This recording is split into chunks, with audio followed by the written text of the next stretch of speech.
Bismillahirrahmanirrahim. Assalamualaikum warahmatullahi wabarakatuh.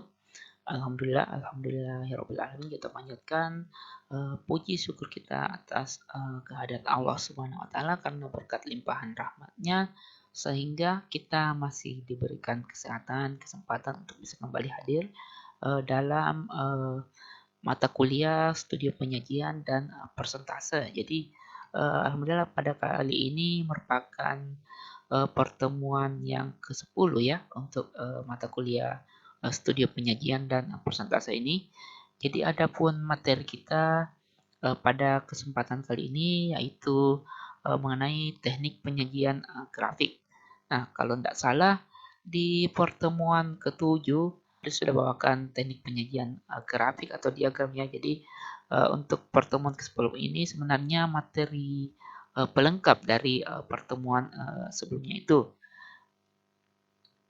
Oke, jadi mengenai pemahaman grafik, jadi mungkin teman-teman sudah pernah sebelum memasuki mata kuliah studi penyajian ini mungkin di SMP atau di SMA teman-teman sudah sering eh, berhadapan atau bahkan memakai grafik atau diagram pada saat mungkin mata pelajarannya mungkin apakah di matematika atau mungkin di mata kuliah lainnya yang menggunakan grafik seperti ini. Nah, jadi untuk pemahaman grafik itu sendiri menurut Harry S. Di 2007 menyatakan bahwa grafik itu adalah sebuah penggambaran data-data yang diplot dalam sebuah bidang yang menghubungkan dua variabel atau lebih. Nah, adapun juga menurut Wilson 1998 itu menyatakan bahwa grafik itu adalah garis horizontal dan vertikal yang menghubungkan antara dua titik. Kemudian juga disebutkan Selby 1979 juga mengatakan bahwa grafik itu merupakan segala alat bantu untuk mengungkapkan dua macam data atau pun lebih. Jadi ketika kita ingin menyimpulkan dari berbagai pemahaman orang-orang sebelumnya bahwa sebuah grafik itu merupakan sebuah penggambaran data-data yang diplot dalam sebuah bidang yang menghubungkan dua variabel. Nah, variabel itu terdiri atas garis horizontal dan vertikal. Jadi, grafik ini juga merupakan sebuah alat bantu ya, di mana alat bantu ini memudahkan kita dalam membaca. Jadi, sebuah grafik biasanya itu untuk memudahkan membaca sebuah data-data yang mungkin ada banyak dalam sebuah tabel sehingga kita memerlukan sebuah grafik. Jadi dalam studi penyajian persentase ini kaitannya dengan grafik itu sangat-sangatlah erat. Karena kenapa dalam studi penyajian dan persentase ini kita akan menyajikan semua data-data, apakah itu data hasil survei ataupun data-data apa saja ke dalam sebuah tabel. Nah, dalam tabel ini biasanya ada sangat banyak sekali data yang mungkin akan memudahkan teman-teman ketika mempresentasikan sesuatu atau memberikan pemahaman kepada audiens tentang data yang disampaikan. Nah, salah satu solusinya yaitu membuat sebuah grafik agar orang-orang lebih tertarik lagi untuk melihat penyajiannya dari teman-teman. Next. Nah, kemudian jika kita pahami sebenarnya secara ringkasnya grafik itu juga disebut sebagai sebuah bagan atau diagram. Kemudian grafik juga merupakan bagian dari gambar. Kemudian grafik juga menjanjikan perbandingan unsur data. Jadi ada data yang kita sajikan dalam sebuah grafik. Kemudian grafik juga terdiri atas garis dan titik-titik koordinat. Jadi grafik itu terdiri atas dua garis. Jadi yang tadi sudah disebutkan horizontal dan vertikal. Sedangkan titik koordinatnya adalah itulah yang menjadi numerik dalam sebuah grafik itu atau kuantum dalam sebuah grafik tersebut. Jadi pada pembahasan selanjutnya di slide selanjutnya kita akan membahas seperti apa sih macam-macam dari grafik tersebut. Kemudian kelima yaitu grafik umumnya dibuat mengacu pada data penyajian bentuk tabulasi untuk mudah dipahami. Jadi seperti yang kita jelaskan tadi bahwa grafik memudahkan kita untuk mempresentasikan sebuah tabulasi. Jadi ketika teman-teman menyajikan data hasil survei atau mungkin data apa saja ke dalam sebuah persentasenya teman-teman. Jadi ketika disajikan dalam sebuah tabulasi, mungkin bisa saja ada audiens yang mungkin agak kurang tertarik atau mungkin agak kurang mengerti terhadap penyajian data dalam bentuk tabel. Mungkin karena terlalu banyaknya data-data yang tersaji dalam tabel tersebut, maka audiens akan sulit untuk memahami apa sih yang akan disampaikan oleh teman-teman. Jadi grafik inilah yang akan lebih mempermudah apakah teman-teman mempresentasikan dan akan mempermudah audiens untuk memahami apa yang teman-teman sajikan seperti itu.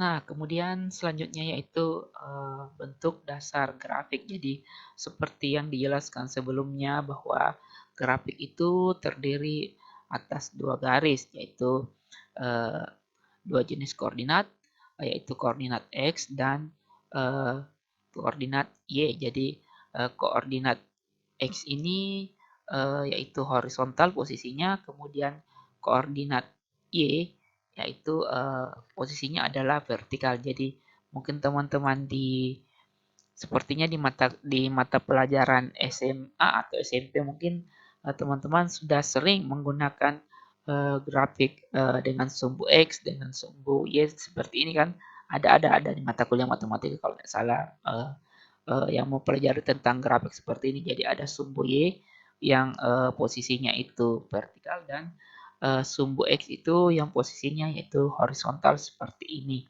Jadi inilah garis koordinatnya. Koordinatnya itu garis seperti ini, kemudian titik koordinatnya yang angka-angka ini ya seperti itu. Kemudian selanjutnya yaitu adapun fungsi dari grafik. Yang pertama yaitu menggambarkan data kuantitatif, yaitu data yang berupa angka dengan teliti dengan keterangan kualitatif. Kemudian selanjutnya yaitu memberikan informasi mengenai perkembangan serta perbandingan data dari waktu ke waktu atau kelompok satu dengan kelompok lain secara cepat serta jelas. Jadi ketika teman-teman menjelaskan misalnya menjelaskan data perkembangan jumlah penduduk 5 tahun terakhir kan ada di mungkin di tugas surveinya teman-teman, tugas pesannya teman-teman itu kan ada data penduduk 5 tahun terakhir. Nah, apabila dibentuk dalam tabulasi mungkin masih akan sulit dicerna oleh audiens mungkin.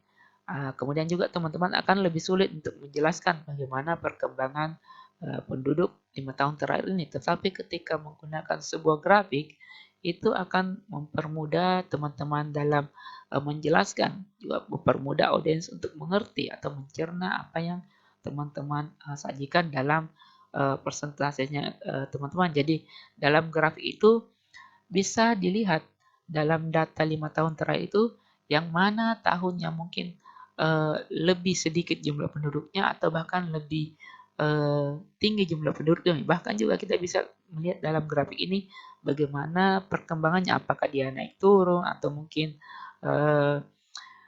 turun dulu kemudian naik atau mungkin naik dulu kemudian turun perkembangan jumlah penduduknya. Jadi dengan grafik itu akan memudahkan kita memberikan penjelasan dan audiens lebih mudah untuk membaca dan memahami isi dari presentasinya teman-teman. Kemudian selanjutnya yaitu untuk mempercepat proses pencarian informasi dari sebuah data yang telah dibuat dalam bentuk penyajian lain. Jadi sama seperti dijelaskan tadi bahwa dengan grafik ini akan mempermudah pencarian. Jadi misalnya data 5 tahun jumlah penduduk 5 tahun terakhir tadi ini telah disajikan dalam bentuk grafik, itu akan mempermudah. Misalnya dari tahun 2010 hingga tahun 2015. Dengan grafik itu akan lebih mudah carinya. Misalnya kita cari data perkembangan penduduk di tahun 2015. Kita tinggal lihat grafiknya. Wah, oh ternyata dari tahun 10 ke 2011 itu eh, jumlah penduduknya menurun. Itu kan di grafik itu bisa kita lihat. Meskipun kita tidak lihat angka-angkanya, dengan grafik itu sudah kelihatan bahwa dia naik atau dia turun. Jadi sebentar kita berikan contoh grafiknya. Nah, selanjutnya bentuk-bentuk grafik. Jadi, paling tidak ada 5 bentuk grafik. Jadi, grafik yang pertama yaitu grafik batang, kemudian grafik garis, kemudian ada juga grafik titik, grafik lingkaran, dan grafik yang berbentuk radar. Jadi selanjutnya akan dijelaskan grafik batang. Nah, grafik batang ini merupakan suatu diagram yang menggunakan batang-batang persegi atau balok untuk menampilkan datanya. Jadi grafik batang ini terbagi lagi atas 4. Yang pertama bentuknya vertikal, kemudian ada berbentuk horizontal, juga ada yang berbentuk majemuk dan bentuknya bertingkat. Jadi untuk kapan digunakan keempat ini, jadi itu tergantung dari pada kepentingan dari penyajiannya itu. Kapan penggunaan grafik batang itu? Jadi pilihannya pertama yaitu proporsi dari beberapa populasi, kemudian perbandingan individu dalam suatu kelompok, menggambarkan perkembangan data. Jadi ada bentuk penyajiannya itu kategori data ditulis pada sumbu horizontal dan frekuensi digambarkan secara vertikal. Nah, ini adalah contoh dari bentuk grafik batang. Jadi, ketika ingin mencontohkan grafik batang seperti ini, tentunya ada data yang diolah. Jadi, dalam slide ini kami memberikan contoh data sederhana. Jadi, ini adalah jumlah sebaran mahasiswa pada 5 mata kuliah. Jadi, pertama ada mata kuliah studi penyajian persentase dengan jumlah mahasiswanya itu 80, kemudian kartografi ada 110, perencanaan pariwisata ada 111, mitigasi bencana 105, kemudian etika dan moral perencanaan ada 106 orang. Jadi ketika teman-teman mempersentasikan tabulasi seperti ini kan akan terlihat lebih sulit atau mungkin apa ya lebih lebih sulit dicerna oleh audiens ketika teman-teman mempresentasikan seperti ini.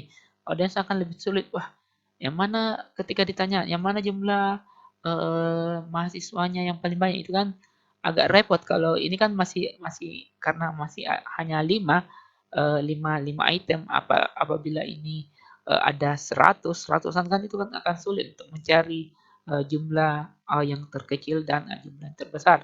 Ketika menggunakan graf itu kan bisa ketara seperti ini. Ketika kita bilang mahasiswa mata kuliah yang mana yang mahasiswanya paling banyak. Ketika lihat grafik seperti ini kan sudah kentara. Di mata kuliah perencanaan pariwisata ini eh, grafik batangnya menunjukkan dia yang paling tinggi. Jadi itu akan lebih apa ya, lebih lebih mempermudah teman-teman dalam mencerna. Baik sebaliknya juga audiens juga akan lebih mudah mencerna apa yang disampaikan teman-teman ketika melakukan persentase. Sama halnya dengan grafik yang vertikal dan horizontal. Jadi ini ada vertikal, ada horizontal. Jadi sebenarnya agak sama, cuman perbedaannya hanya ada yang horizontal dan ada yang vertikal, tapi pada dasarnya fungsinya itu sama. Jadi yang di bawah ini studio penyajian personil itu adalah kategorinya, sedangkan frekuensinya adalah yang batangnya ini. Jadi ini adalah sebuah frekuensi di mana frekuensi ini menunjukkan ketika ditabel itu jumlah dari uh, uh, mahasiswa dalam mata kuliah tersebut. Ini adalah frekuensi dan ini adalah kategorinya. Selanjutnya yaitu grafik majemuk dan bertingkat. Jadi grafik majemuk dan bertingkat ini sebenarnya dalam penggunaan data seperti ini dia ada dua dua dua apa ya dua frekuensi yang dijelaskan dalam satu kategori seperti ini. Jadi dalam kategori studio penyajian ada dua data yang tersampaikan. Jadi ketika kita lihat tabelnya, jadi studi penyajian ini jumlah mahasiswanya dibagi lagi, ada perempuan, ada laki-laki. Jadi kita bisa cepat paham, cepat menangkap ketika eh, disajikan dalam bentuk grafik seperti ini. Jadi misalnya kita lihat, oh jumlah mahasiswa perempuan ternyata lebih banyak di mata kuliah studio dibandingkan jumlah mahasiswa laki-lakinya. Kan seperti itu cara membacanya. Kemudian bisa kita lihat juga, oh ternyata kartografi itu eh, jumlah mahasiswa perempuannya yang terbanyak di antara semua kelas. Itu kan agak agak mudah ketika kita mencerna atau membaca dalam sebuah grafik dibandingkan dalam tabel yang menjadikan angka-angka atau data-data yang sedemikian banyaknya ini baru 5 kelas atau 5 mata kuliah. Bagaimana jika ada 100 mata kuliah di sini, dan kita akan melihat sedemikian banyaknya angka-angka seperti ini, itu kan akan membuat bingung atau mungkin membuat audiens teman-teman akan merasa bosan. Jadi kenapa grafik juga dibutuhkan, ya paling tidak untuk memberikan apa ya, variasi lah dalam penyajian slide-nya teman-teman nantinya. Kemudian grafik bertingkat juga sama sebenarnya. Jadi posisinya cuma digabungkan. Jadi tadinya di majemuk itu dipisahkan, ada dua batang. Di grafik bertingkat ini dia digabungkan dalam satu balok ya, dalam satu balok, tapi tetap kelihatan perbandingannya bahwa yang merah ini adalah jumlah jenis kelamin perempuan dan yang kuning ini adalah laki-laki. Jadi tetap kelihatan ininya perbandingannya seperti itu.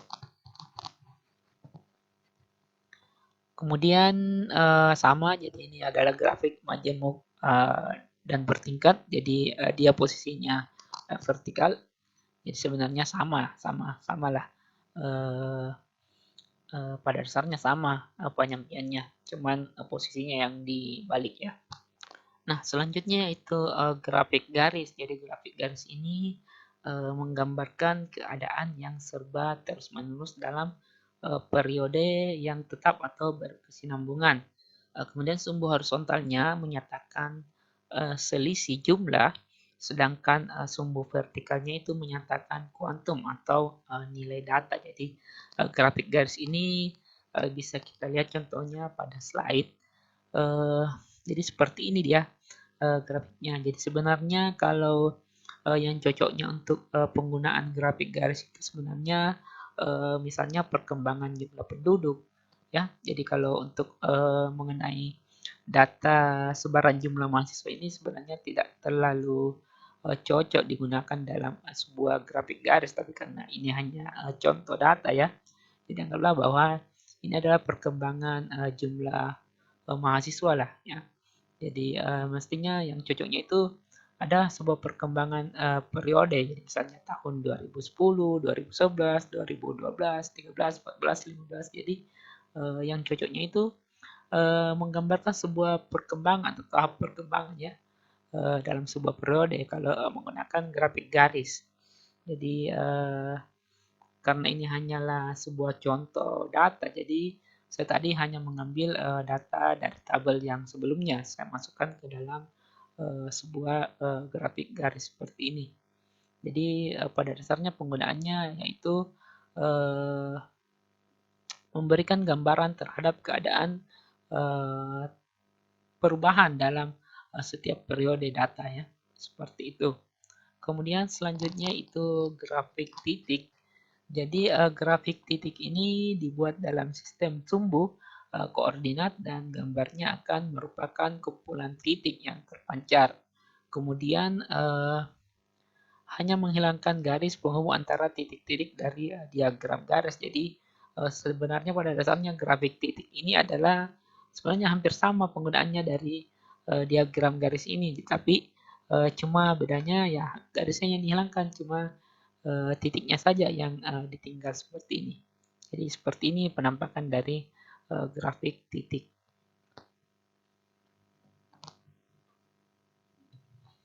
Kemudian selanjutnya itu grafik lingkaran. Jadi grafik lingkaran ini umumnya digunakan untuk menyajikan data dalam bentuk persentase. Kemudian keterbatasan dalam menyajikan data yaitu hanya berupa data dari tabel satu arah. Jadi dia tidak bisa menggambarkan data dua arah. Jadi bedanya dengan yang diagram majemuk tadi. Jadi kalau ada dua data dalam satu kategori itu tidak bisa dijelaskan menggunakan grafik lingkaran seperti ini. Jadi lingkaran ini hanya bisa cocoknya sebenarnya digunakan untuk mempresentasikan sesuatu. Jadi dalam satu lingkaran ini kan jumlahnya 100%. Jadi ketika dimasukkan data itu kan itu akan terpresentase dengan sendirinya jika menggunakan Microsoft Excel. Jadi cocoknya memang untuk memberikan gambaran terhadap persentase dari suatu data. Jadi adapun kelebihannya dari grafik lingkaran ini ya hanya dari segi visualisasi. Jadi hanya segi dari segi tampilannya saja. Kemudian bentuk-bentuknya ya ini bentuknya ada yang langsung menjelaskan persentase, kemudian ada juga yang menjelaskan keduanya, ada yang menjelaskan dengan kategorinya. Jadi ini menjelaskan kategori, kemudian menjelaskan datanya, nilai datanya, kuantumnya. Ada juga yang langsung yang bentuknya seperti ini. Jadi dia dalam sebuah lingkaran ini itu hanya ada persentase, kemudian di sini legendanya atau keterangannya. Jadi ini hanya bentuk-bentuk dari grafik lingkaran. Tergantung dari teman-teman mau gunakan yang mana sesuai dengan pilihannya. Nah, selanjutnya yaitu grafik radar. Nah, jadi grafik radar ini juga biasanya disebut sebagai grafik laba-laba. Jadi mungkin karena bentuknya seperti jaring laba-laba, makanya biasa orang sebut sebagai grafik laba-laba. Jadi grafik ini juga biasanya digunakan untuk melihat sebaran data dan juga untuk melihat pencarian data atau outlier grafik. Nah, jadi pada slide itu ada ini adalah contoh dari grafik radar ya. Jadi ini adalah grafik dari data tabel ini. Jadi tabel ini merupakan tabel peminatan mahasiswa dalam mata kuliah di PWK. Jadi kita contohkan 5 mata kuliah. Jadi dengan grafik ini kita bisa lihat bahwa di mana mata kuliah yang paling banyak peminatannya. Jadi ketika kita lihat grafiknya, oh kita sudah bisa langsung menangkap bahwa ternyata di mata kuliah perencanaan kawasan pesisir itu yang peminatannya paling banyak. Beda halnya dengan perencanaan desa terpadu yang peminatannya lebih sedikit. Kenapa kita bisa langsung menangkap seperti itu? Jadi cara membaca grafik radar ini ketika titik atau garis ini cenderung ke tengah, misalnya karena di sini ada perencanaan desa terpadu, kemudian titiknya desa terpadu ini cenderung mengarah ke tengah dari grafik ini, makanya kita sudah bisa menyimpulkan bahwa peminatannya sedikit karena makin ke dalam itu jumlahnya makin sedikit. Jadi makin keluar itu jumlahnya makin besar. Kita lihat di perencanaan kawasan pesisir ini, dia mendekati garis paling luar. Makanya kita bisa menyimpulkan bahwa ini yang paling banyak peminatnya. Jadi dengan grafik radar ini kita tidak perlu melihat data di tabel terlalu banyak ketika kita ingin menyimpulkan mana peminatan yang sedikit, mana peminatan yang paling banyak. Cukup dengan grafik ini kita sudah bisa tahu, oh ternyata mata kuliah perencanaan kawasan pesisir ini yang paling banyak peminatnya. Seperti itu saya kira dengan beberapa jenis grafik yang telah dijelaskan sebenarnya mempermudah kita untuk membaca data-data yang ada pada sebuah tabulasi. Jadi kita mudah membacanya, kita mudah menyimpulkannya, dan juga mudah untuk menjelaskan kepada audiens ketika kita melakukan persentase. Di samping itu, dengan kita menggunakan grafik ya, itu akan lebih memberikan kesan visualisasi yang lebih baik ketika menggunakan data. Kita juga memberikan audiens juga akan lebih lebih mungkin terhibur lah dengan uh, slide kita dibanding dengan hanya menampilkan data dalam sebuah tabel. Itu kan membuat audiens akan menjadi bosan. Jadi ketika memberikan grafik itu memberikan nuansa yang lebih menarik ke slide-nya kita ketika melakukan presentasi, membuat audiens tidak bosan dan lebih memperhatikan apa yang kita sampaikan. Saya rasa seperti itu. Nah, kemudian untuk pertemuan ini jadi kita ada tugas individu.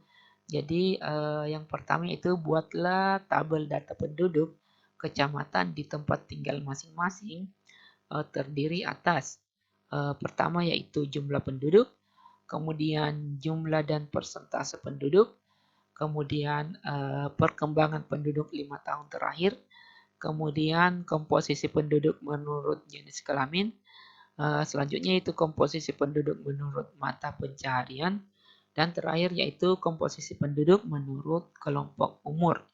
Kemudian yang kedua yaitu ubah bentuk penyajian tabel di atas menjadi bentuk grafik sesuai muatan atau informasi data dalam setiap tabel tersebut. Jadi ada pencatatannya yaitu setiap tabel diubah menjadi minimal ke dalam 2 bentuk grafik.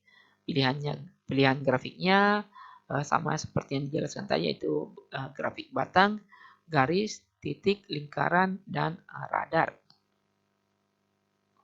Jadi cukup ya paham dengan tugasnya. Jadi jika teman-teman kurang paham dengan tugasnya, teman-teman bisa tanyakan di WhatsApp group. Nanti kami akan memberikan tanggapan jika ada yang kurang dimengerti. Begitu juga dengan materi yang kita jelaskan pada kesempatan hari ini. Jika ada yang masih kurang dipahami, silakan teman-teman bertanya di WhatsApp group. Kemudian jadi untuk pertemuan pada kali ini mungkin kita anggap cukup. Terima kasih atas perhatiannya teman-teman. Semoga kita bisa kembali bertemu di pertemuan selanjutnya. Dan saya akhiri dengan ucapan billahi taufiq wal hidayah. Wassalamualaikum warahmatullahi wabarakatuh.